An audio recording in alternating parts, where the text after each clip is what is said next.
दिव्यांग मुला-मुलींसाठी जिल्हास्तरीय क्रीडा स्पर्धेला सुरुवात. 3 डिसेंबर जागतिक दिव्यांग दिनानिमित्त दिव्यांग सक्षमीकरण विभाग, जिल्हा परिषद नांदेड यांच्या वतीने सायन्स कॉलेजच्या ग्राउंडमध्ये दिव्यांग मुला-मुलींसाठी जिल्हास्तरीय क्रीडा व सांस्कृतिक स्पर्धा 2026 उत्साहात सुरुवात करण्यात आली आहे. या कार्यक्रमाचे अध्यक्ष जिल्हाधिकारी राहुल कर्डिले तर उद्घाटक म्हणून मुख्य कार्यकारी अधिकारी मेघना कावली यांची उपस्थिती होती. 19 जानेवारी रोजी क्रीडा स्पर्धा आणि 20 जानेवारी रोजी सांस्कृतिक स्पर्धांचे आयोजन करण्यात आले आहे.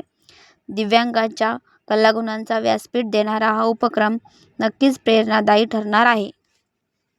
मी अवधूत व्यंकटराव गंजेवार, जिल्हा दिव्यांग सक्षमीकरण अधिकारी नांदेड. आज या ठिकाणी जिल्हाधिकारी साहेब माननीय राहुल कर्डिले सर, मेघना कोहली मॅडम, CO यांच्या मार्गदर्शनाखाली आपण जिल्हास्तरीय दिव्यांग क्रीडा स्पर्धेचं आयोजन केलेलं आहे.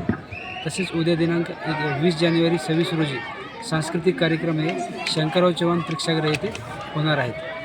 आज या ठिकाणी आपल्या जिल्ह्यामध्ये 75 दिव्यांग शाळा आहेत. त्या शाळेतील सर्व विद्यार्थ्यांनी आज या स्पर्धेमध्ये सहभाग नोंदवलेला आहे. आणि ह्या स्पर्धा ज्या आहेत ते अंध, मतिमंद, मूकबधिर आणि अस्थिव्यंग ह्या 4 प्रवर्गात वेगवेगळ्या होणार आहेत. आणि त्याच्यासाठी वेगवेगळ्या ट्रॅक या ठिकाणी आपण ट्रॅक मांडलेला आहे. कार्यक्रमामध्ये 75 शाळांनी सहभाग घेतलेला आहे. 75 शाळांचंही सादरीकरण त्या ठिकाणी होणार आहे.